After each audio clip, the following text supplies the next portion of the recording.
Bonjour à tous et bienvenue. En attendant que les derniers se connectent, est-ce que vous m'entendez? Est-ce que vous me voyez? Merci de taper son et image OK dans le chat. Et KO si c'est pas bon, vous tapez son image OK si vous m'entendez. Merci pour vos réponses. Alors, juste pour vous présenter rapidement, est-ce que vous pourriez me dire dans le sondage si certains d'entre vous ont un travail en lien avec l'innovation? Si vous travaillez plutôt dans une petite ou une grande entreprise, et quel est votre rôle dans cette entreprise? Plutôt directeur, manager, chef de projet ou expert? Merci pour vos réponses. Alors, rentrons dans le vif du sujet. Est-ce que vous connaissez le classement Fortune 500? Donc la plupart d'entre vous doivent le connaître. C'est un classement qui lit chaque année, et ce depuis 1955, les 500 premières entreprises américaines selon leur chiffre d'affaires. Et par rapport à ça, j'ai une question très simple. Comme d'habitude, je commence par vous faire un petit sondage pour vous mettre en jambe dans mes webinaires. Donc à votre avis, combien de pourcents des entreprises présentes en 1955 étaient encore présentes en 1980, c'est-à-dire 25 ans plus tard? Je laisse quelques secondes pour répondre. En réalité, c'est 50%, c'est-à-dire 50%, la moitié des entreprises, 25 ans plus tard, étaient encore présentes dans ce classement. Les autres ont disparu du classement tout simplement, ou ont fait faillite, été rachetés, ou absorbés par d'autres groupes. Deuxième question, à votre avis, combien de pourcents des entreprises présentes en 1980 étaient encore présentes en 2005, là encore, 25 ans plus tard? 80-2005, combien de pourcents des entreprises? Je vous laisse prendre le temps de répondre.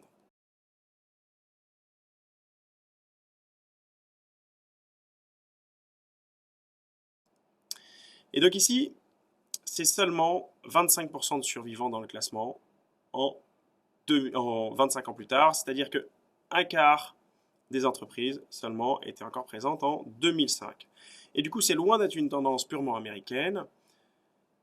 Ici, on vous donne ces ordres de grandeur pour mettre un peu de quantitatif, un peu de chiffres sur les tendances, les phénomènes d'accélération dont on parle beaucoup dans le monde de l'innovation et dont vous entendez aussi beaucoup parler dans les médias, dans la presse, à la radio, etc. Si on prend un exemple, dans l'industrie du support audio, on va mettre 60 ans à passer du 78 tours au micro-sillon 30 ou 33 tours. Et pourtant, comme vous le savez, la forme va rester la même. La forme est très proche. Du vinyle au CD, on va mettre 32 ans. Et maintenant, si on regarde le passage du CD au MP3, ça va être seulement 17 ans. Et ensuite, la dématérialisation, Spotify, Deezer, ça ne va être que 7 ans. Alors du coup, là encore, ces données sont à prendre avec des pincettes parce que toutes les industries ne sont pas soumises au même rythme d'innovation, d'accélération, mais ces tendances sont observables partout, que vous soyez dans l'aéronautique, dans le nucléaire, dans l'industrie lourde comme dans le service. On remarque, on voit à la fois dans la littérature et dans la pratique des accélérations très importantes.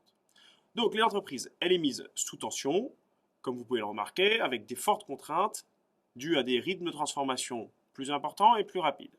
Et du coup, la question, c'est comment faire? Et du coup, par rapport à ça, c'est assez facile, il va falloir qu'on s'organise, on va devoir structurer l'innovation. Et ça tombe bien, c'est exactement ce dont je vais vous parler dans ce webinaire.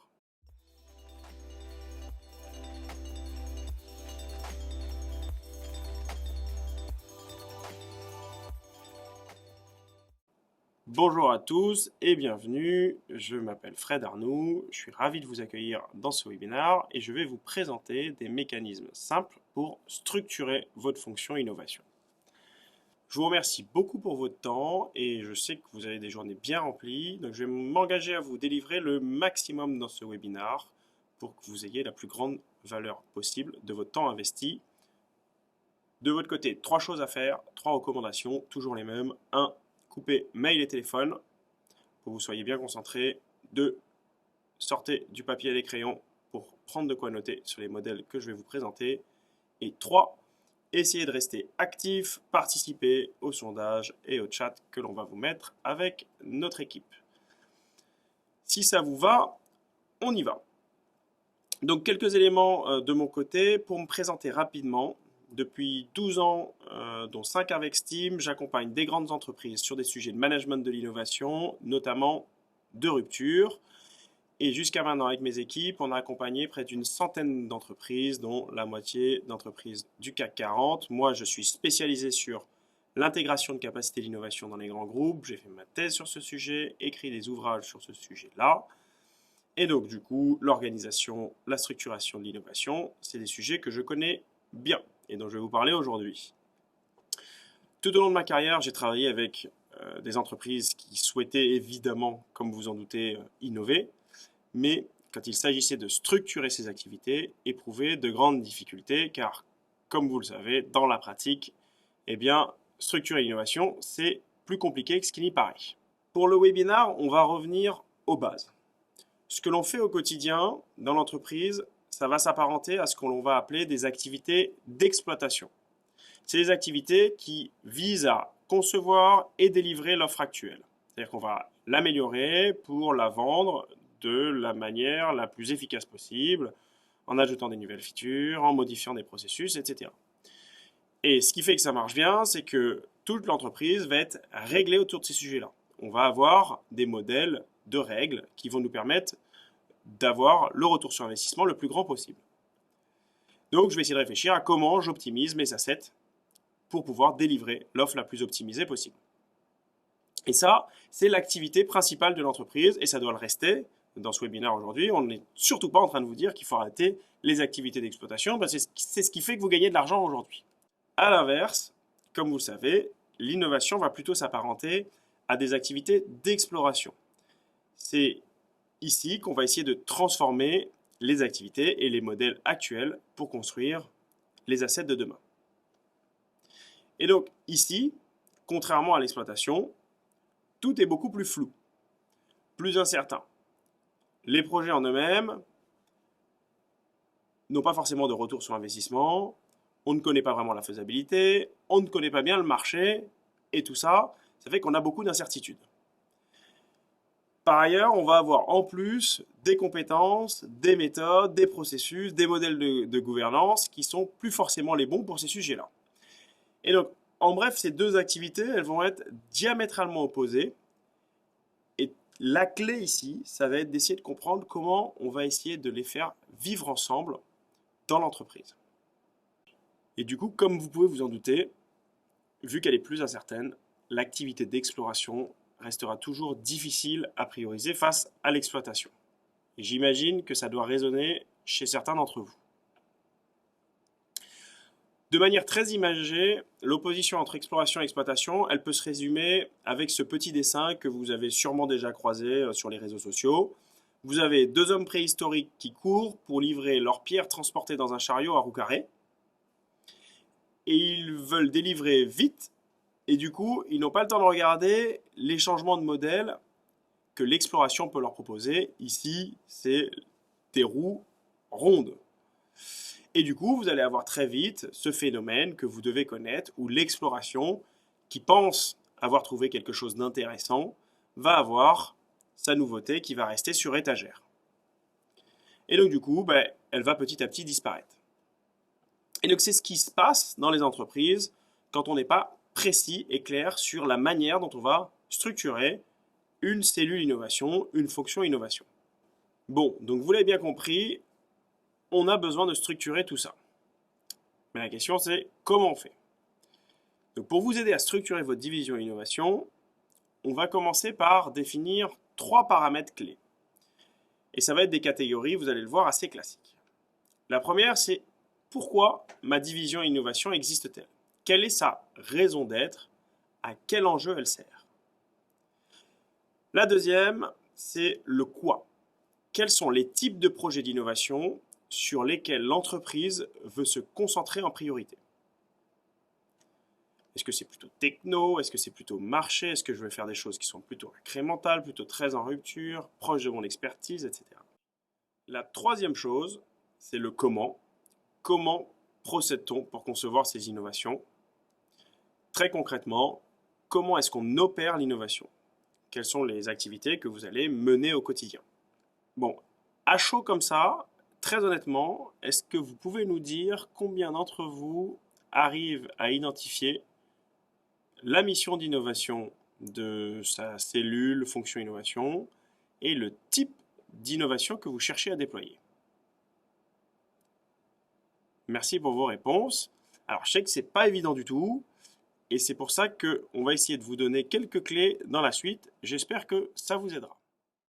Alors, commençons par l'étape la plus importante, et pourtant celle qui est la plus souvent négligée, qui est définir la mission de la fonction innovation. Alors, comme vous le savez, faire de l'innovation, ça ne veut rien dire en soi. Il y a toujours un objectif sous-jacent. Je prends souvent l'exemple de l'architecte pour l'expliquer.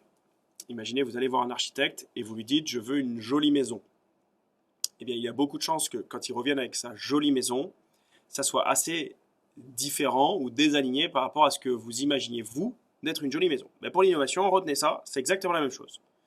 Donc il faut que l'objectif, la mission, soit bien définie en amont pour que ceux qui l'évaluent derrière, ceux qui évaluent les résultats qui vont sortir de cette fonction innovation, soient capables de le faire en toute connaissance de cause et donc ne soient pas dans des situations où ils sont insatisfaits, comme pour vous avec votre maison et l'architecte.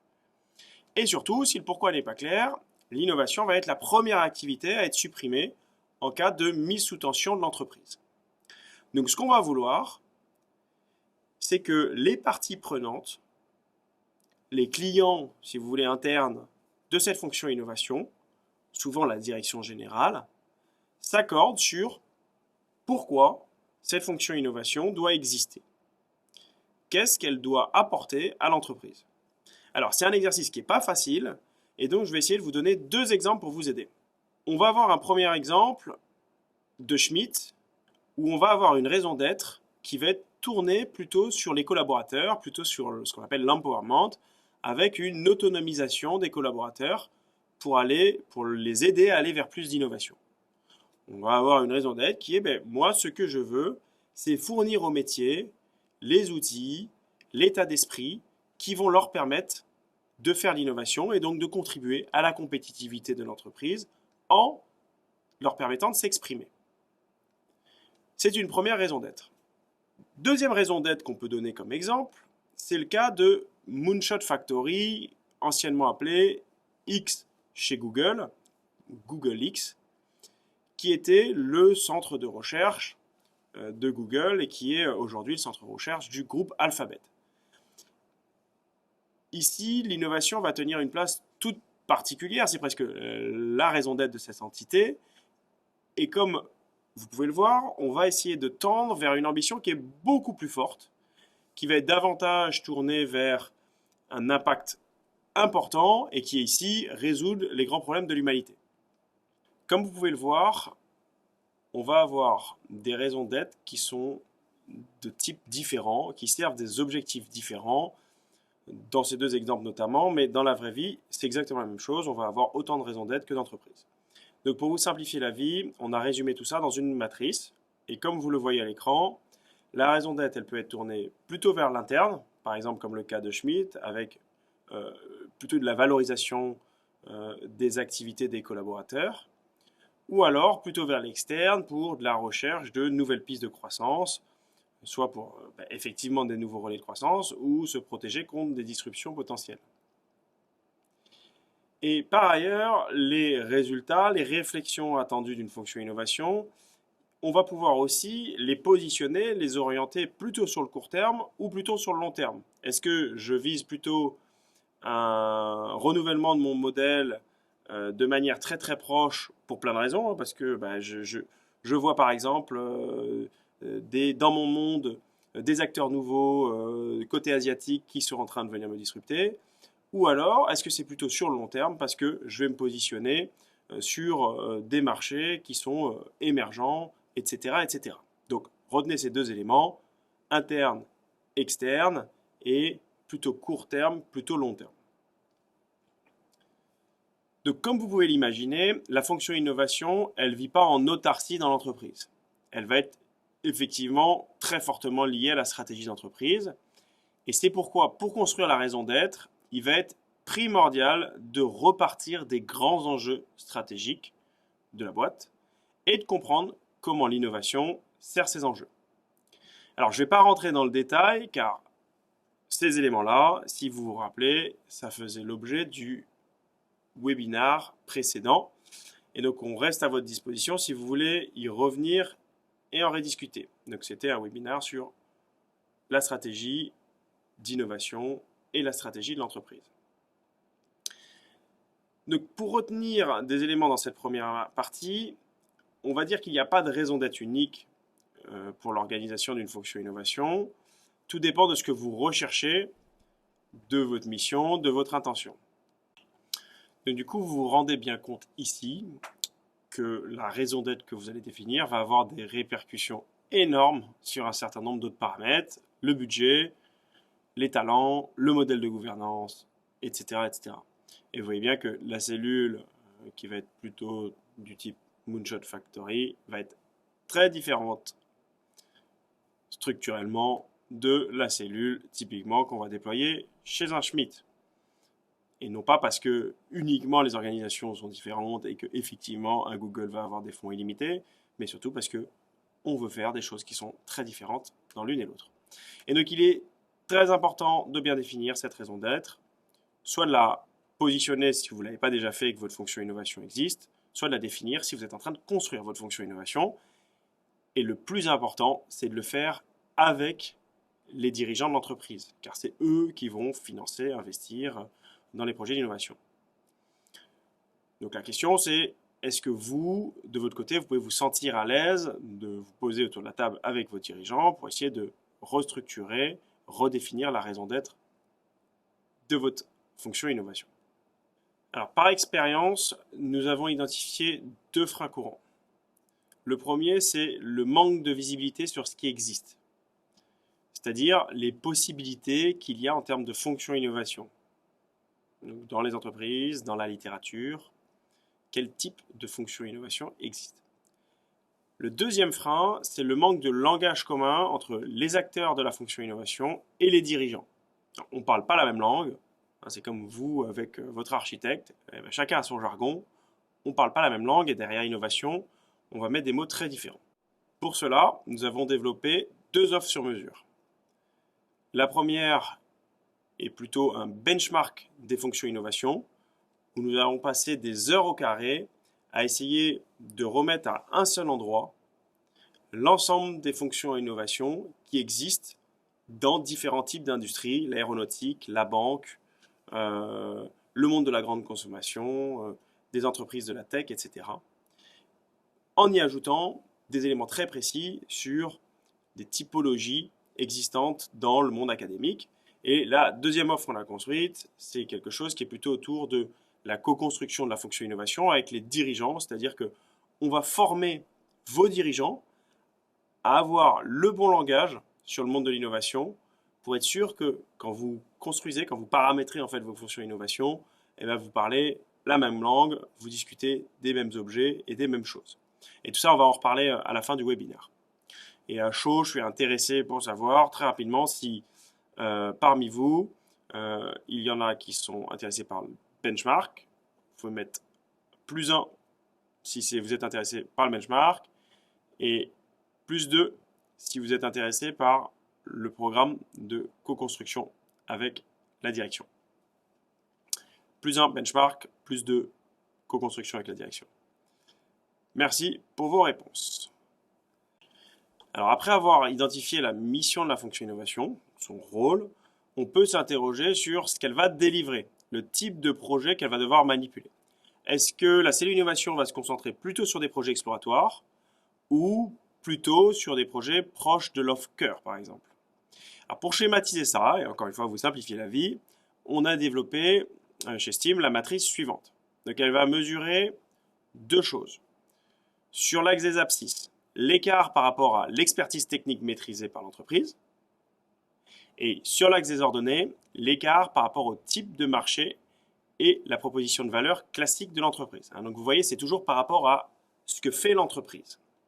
Donc pour que ce soit plus clair, je vais vous donner un exemple dans le monde de l'automobile. Donc vous imaginez qu'on est un constructeur automobile, peu importe lequel, Renault, Citroën, ce que vous voulez, et on va essayer de positionner des projets, donc des projets qui sont connus par le grand public, sur lesquels pourrait avoir à travailler cette industrie. Donc, comme vous le voyez sur la matrice, on va avoir plutôt des innovations type car sharing qui vont toucher la valeur, la proposition de valeur, qui vont être positionnées plutôt sur la colonne de gauche et donc très haut dans la matrice à gauche, et des éléments qui touchent plutôt la technologie et qui vont être plutôt positionnés sur la droite, sur l'axe des abscisses, en bas. Par exemple, la voiture à hydrogène. Et donc pour catégoriser tout ça, on va avoir des innovations qui vont être plutôt proches de la case 1.1, qui seront plutôt des innovations qui vont être de type incrémental, et d'innovations qui vont être plutôt proche de la case 3.3, qui vont être plutôt des innovations dites de rupture, dans le sens où elles sont en rupture par rapport à l'existant. Toujours pareil, c'est par rapport à votre référentiel et pas dans l'absolu. Maintenant que vous avez cette matrice, pour aider à déterminer où devraient se positionner vos projets dans la matrice, on a développé chez Steam des profils d'ambition d'innovation. Donc ce sont des personas d'innovation basés sur vos enjeux stratégiques. Du coup, vous vous rappelez, pour savoir sur quelle case votre entreprise devait se concentrer, vous devez définir quel est votre profil d'innovation et on vous l'avait présenté dans le webinaire précédent. Donc vous vous rappelez, on avait 4 types de profils, le dérisqueur, le différenciateur, le performeur et le game changer. Pour vous redonner un petit exemple, si vous avez un profil de type différenciateur, c'est-à-dire que vous voulez vous concentrer sur des innovations qui vont avoir un impact notamment sur l'image de votre entreprise pour profiter à d'autres lignées de produits, alors on va vous imposer, donc chez Steam, on va vous imposer à vous concentrer, à concentrer vos investissements et l'effort sur les cases 1.2 et 1.3. Donc votre cellule innovation, son What, si vous êtes un différenciateur, va concentrer son effort sur ces cases-là. C'est-à-dire qu'elle va ressortir avec des innovations qui sont plutôt orientées sur cette partie de la matrice. Pour ceux qui veulent se rafraîchir la mémoire, on a publié il y a quelques semaines un article dans Harvard Business Review. On va vous envoyer le lien dans le chat et vous pourrez regarder à la fin du webinaire ce qu'il en est. C'est une petite synthèse de ce dont je viens de parler. Donc ce qu'il faut retenir ici, dans cette partie What, c'est qu'il existe des types d'innovation très différents. Et donc du coup, selon votre positionnement dans la matrice, votre fonction innovation va prendre des formes qui sont radicalement différentes. Vous comprenez bien que travailler les cases 1.3 ou 3.1 vont être très différentes de travailler les cases 1.2, 2.2, etc. en termes d'expertise, de type de processus que vous allez devoir utiliser. Et donc du coup, pour être précis sur où on veut être dans la matrice, il va falloir viser juste et donc du coup, bien comprendre, comme on vous l'avait dit dans le webinaire précédent, les enjeux stratégiques. Et pour ça, c'est une démarche qui ne se fait pas seule. Encore une fois, il va falloir rassembler des dirigeants autour de la table. Et si on ne définit pas ce focus, on risque de dissoudre l'effort et perdre de l'argent. C'est-à-dire qu'on investit dans l'innovation et on ne sait plus trop ce qu'on attend de la fonction innovation. Est-ce que c'est des nouveaux concepts pour le marché? Est-ce que c'est des nouvelles technologies? Est-ce qu'on attend de la rupture pour demain matin, pour du plus long terme, etc., etc. Du coup, quelques petites questions que je vous mets en tête et que vous pouvez, sur lesquelles vous pouvez réfléchir pour essayer de regarder si vous êtes bien aligné avec ça. La première question, c'est aujourd'hui, est-ce que vous vous sentez confiant quant au positionnement de vos activités d'innovation et leur rôle dans la stratégie de l'entreprise? Deuxième question, c'est est-ce que vous êtes capable aujourd'hui d'évaluer l'investissement qui est dédié à vos activités d'innovation? Est-ce que vous savez finalement de manière très précise combien vous investissez et sur quel type de projet? Et la troisième, c'est est-ce que vous êtes serein sur finalement ce que délivre votre cellule innovation, c'est-à-dire sa performance? Est-ce qu'on est capable de mesurer la performance de ma cellule innovation d'une manière ou d'une autre? sans forcément mettre des indicateurs partout, mais est-ce que je suis capable de dire, voilà ce qui sort de mon investissement.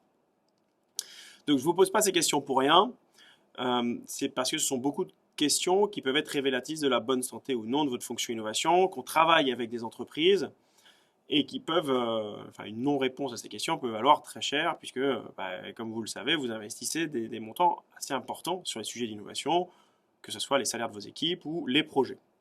Donc, dans la lignée de ce que je vous ai dit tout à l'heure, les modèles qu'on a créés chez Steam vont donc vous permettre de vous assurer que vous arrivez à définir sereinement avec votre direction les zones qui vont être les plus impactantes pour votre entreprise, donc les zones sur lesquelles il va falloir se concentrer, et des outils qui vont vous permettre, de manière assez pratique, de savoir quel investissement il va falloir consentir.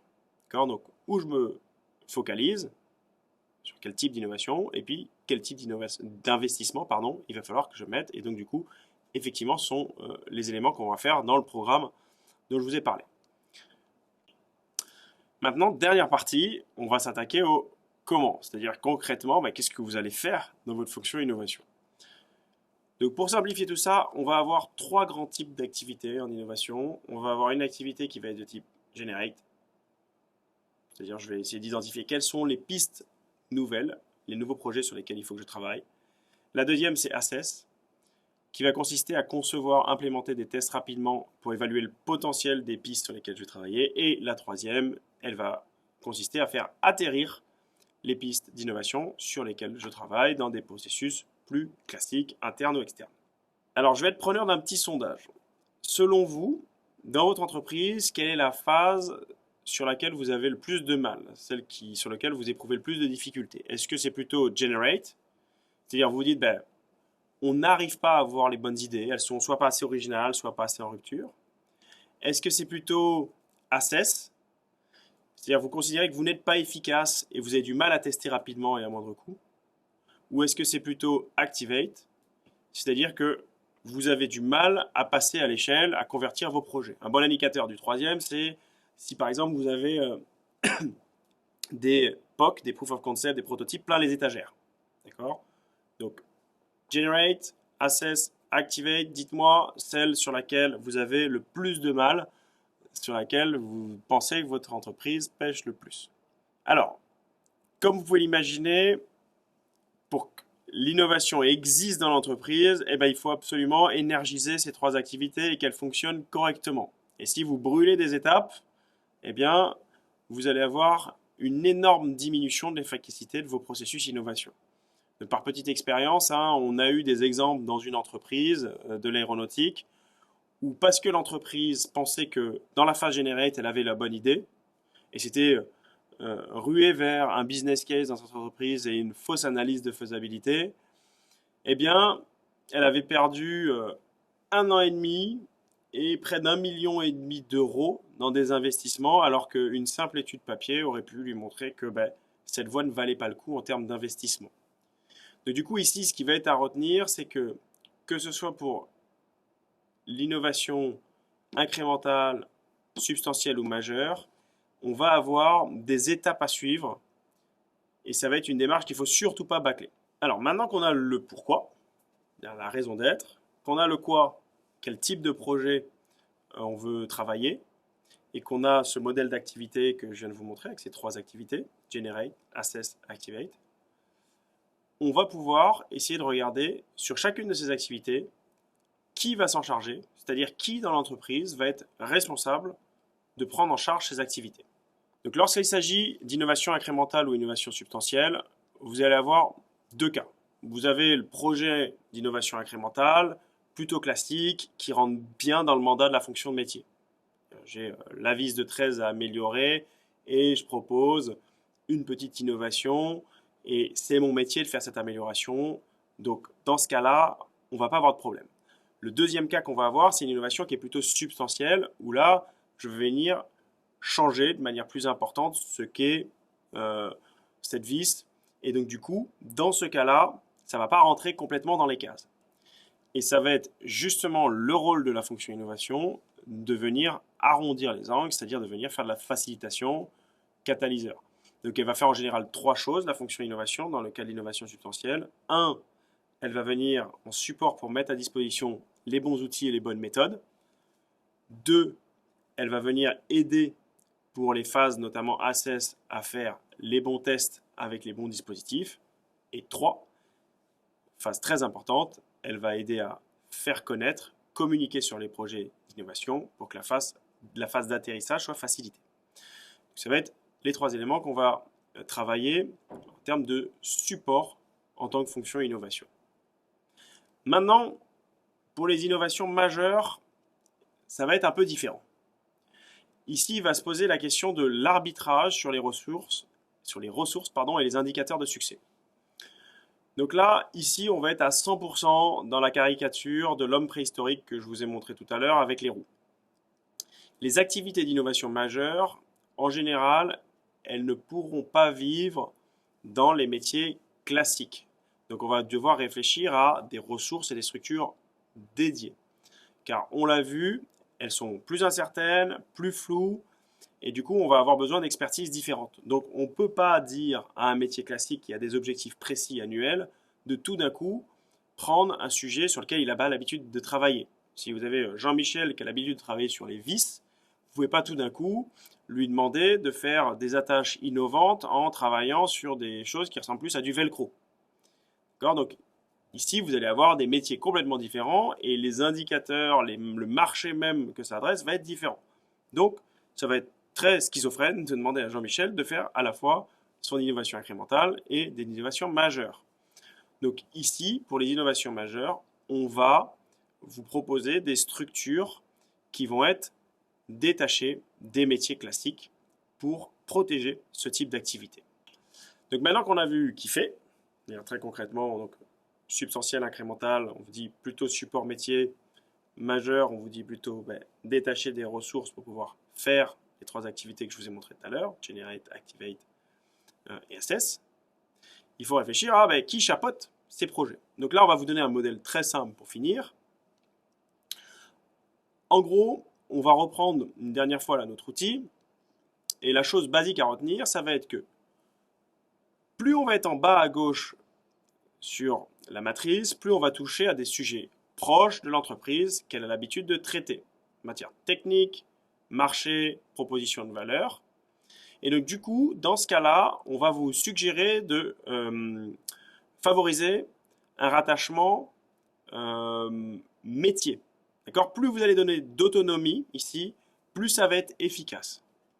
À l'inverse, si on part sur des innovations qui sont plutôt en haut à droite de la matrice, donc soit complètement à droite, soit complètement en haut, soit en haut à droite, et bien là, on va toucher à des éléments qui vont remettre en question les modèles de pilotage et d'expertise classiques. Donc, ils ne vont plus fonctionner. Donc, le modèle ascendant ou descendant d'évaluation des projets va être mis en péril. Donc, du coup, on va vous suggérer, vous imposer même, de vous rattacher le plus haut possible dans les niveaux de décision de votre entreprise. Donc, par exemple, si vous êtes dans une BU, ça va être le directeur de la BU. Si vous êtes dans une PME, ça va être le directeur général, etc. D'accord ? Donc, on va essayer de privilégier beaucoup d'autonomie, d'empowerment si on est sur l'incrémental et du substantiel dans les métiers. Et on va essayer de privilégier un rattachement hiérarchique assez élevé, donc de décision assez élevée, si on va toucher à des sujets très transformants.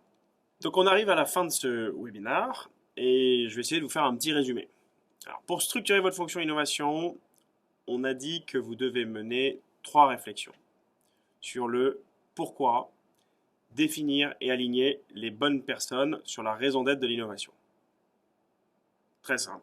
Et on vous a donné pour ça une petite matrice avec est-ce que je suis plus orienté sur l'externe ou sur l'interne et est-ce que je suis plutôt sur le court terme ou sur le long terme. Et on vous suggère d'avoir une phrase bien précise pour définir cette raison d'être. La deuxième chose, c'est le quoi. Et le quoi, c'est quel type de projet je vais manipuler, quel type de projet, de produit je veux sortir de cette fonction innovation.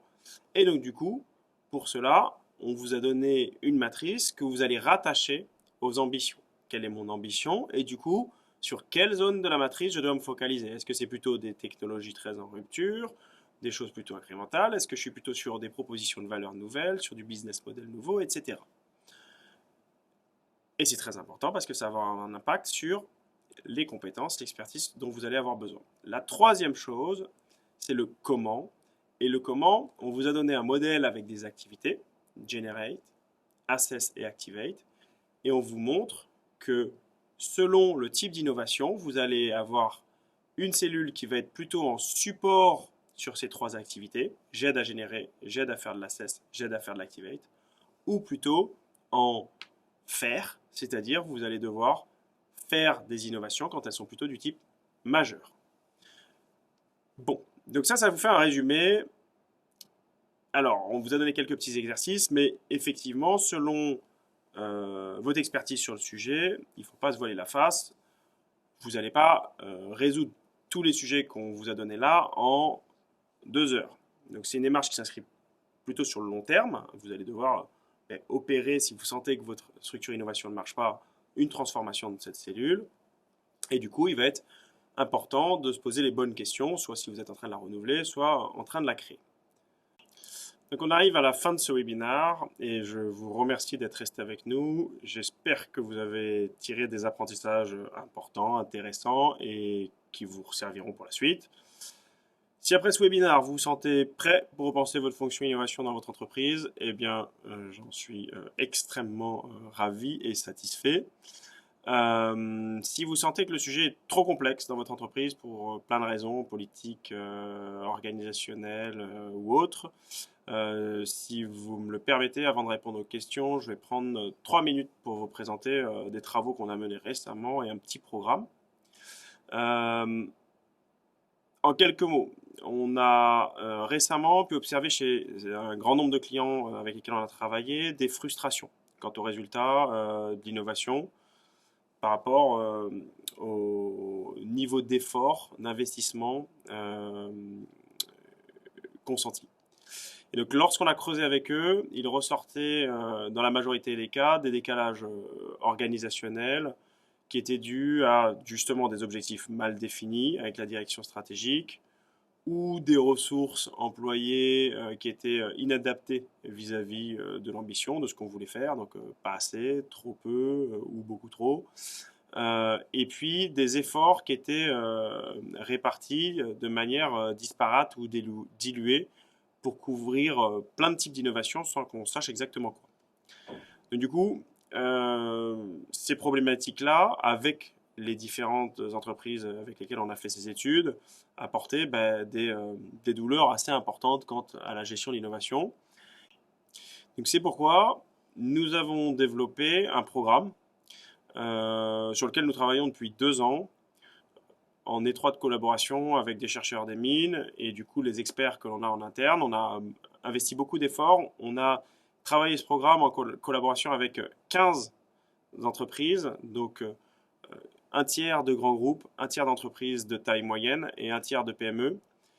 Et aujourd'hui, je vais vous donner quelques détails en fait sur ce programme et pour vous montrer en fait les super résultats en fait qu'on a réussi à avoir grâce à lui. Donc c'est un programme complet qui touche en fait les différentes problématiques qu'on a abordées dans ce webinaire. Et la particularité de ce programme, c'est qu'il va justement vous permettre très facilement d'impliquer très largement les dirigeants de l'organisation dans l'innovation. Donc, du coup, en gros, ce qu'on arrive à faire, c'est qu'on remet l'innovation au cœur des problématiques des dirigeants en les faisant manipuler, comme vous pouvez le faire, ces problématiques, en les faisant manipuler vraiment l'objet sur lequel on va travailler. Donc, pour faire simple, ce programme, il comprend 3 étapes. Une étape, évidemment, autour de cette redéfinition de la raison d'être. Une étape, en fait, d'état des lieux. Une deuxième étape d'état des lieux sur lequel on va essayer de redéfinir quel type de sujet on veut adresser vis-à-vis des manques, des trous qu'il va y avoir dans l'organisation au vu des efforts, des investissements passés de l'entreprise. Et une troisième étape où on va restructurer en fait l'organisation de l'innovation dans l'entreprise pour faire en sorte que l'entreprise soit efficace de bout en bout sur les sujets d'innovation et que vous n'ayez pas, comme je le disais tout à l'heure, par exemple, des prototypes d'époque qui restent sur les étagères et qui ne soient pas convertis notamment en vrais sujets business. Donc c'est un programme qui est très rapide. On arrive à le faire en quelques semaines. On l'a fait avec vraiment des COMEX de très grandes entreprises, donc du coup, qui peut le plus, peut le moins, et qui vous permet d'arriver au résultat dont on vient de parler